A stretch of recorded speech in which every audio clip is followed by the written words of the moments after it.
Reuters, the U.S. State Department has told refugee agencies it will sharply pare back the number of offices across the country authorized to resettle people in 2018 as President Donald Trump cuts the number of refugees allowed into the United States.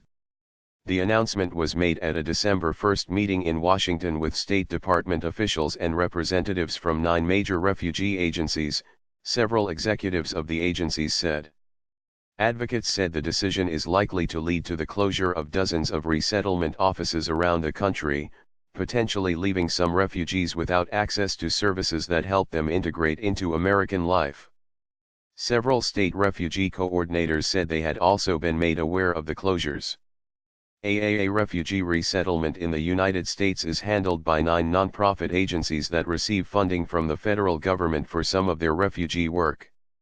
They partner with, or oversee, hundreds of local offices in nearly every state that help new arrivals with basic tasks like enrolling children in school, arranging Dr. Sayuro trademark visits and applying for Social Security cards and other documents.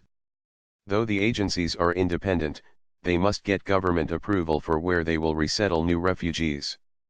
Aid workers and state officials involved in refugee resettlement said the agencies were informed by the State Department in the December 1 meeting that offices expected to handle fewer than 100 refugees in fiscal year 2018 will no longer be authorized to resettle new arrivals, which means many of them will have to close.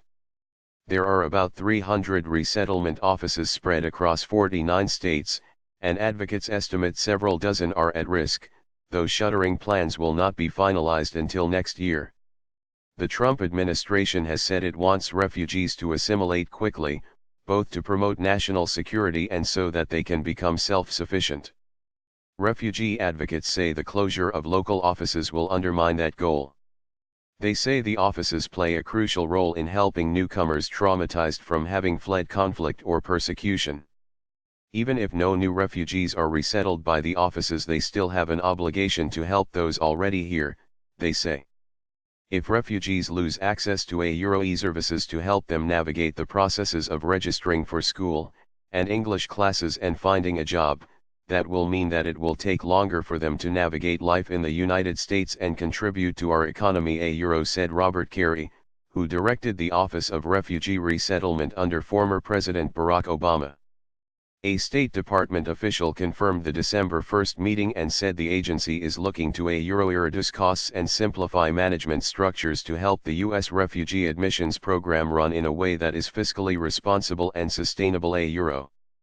Some conservative groups that favor lower immigration said they would welcome curbs on the agency Sayuro trademark activities. These organizations have to adapt when their services are no longer needed as much, said Jessica Vaughn, Director of Policy Studies at the Center for Immigration Studies.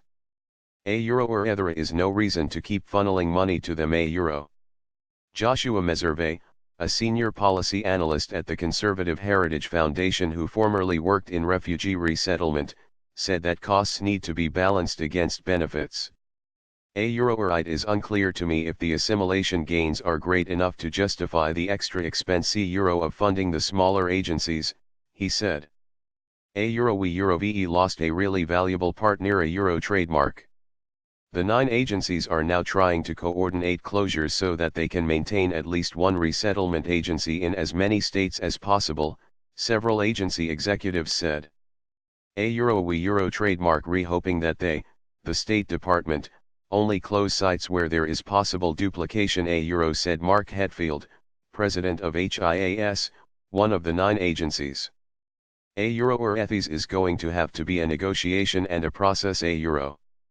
Since taking office in January, Trump has moved to sharply reduce refugee admissions to the United States, because of national security concerns and a belief that money could be better spent resettling people closer to their original homes. Soon after taking office, he slashed the 2017 U.S. refugee cap to 50,000 from the 110,000 ceiling set by Obama. In September, he announced a cap of 45,000 for 2018, the lowest number since the modern U.S. refugee program was established in 1980. The resettlement office in Chattanooga, Tennessee is at risk of shutting down, because it is only projected to receive about 85 refugees, said Holly Johnson, the state a Euro trademark's refugee coordinator. A Euro doesn't a Euro trademark necessarily mean weak or subpar a Euro, Johnson said. A Euro or FA spend more time with folks, they have really well-established connections to the community, so people feel welcomed, which really helps a Euro. Until this year, Idaho had 4 resettlement offices, 3 in Boise and 1 in Twin Falls, said Jan Reeves, director of the Idaho Office for Refugees, a nonprofit which administers resettlement in the state. Earlier this year one of the sites in Boise shut down, he said. A Euroite was disruptive, and we Euro trademark VE lost a really valuable partner and we Euro trademark VE lost some capacity to do the job a Euro, he said.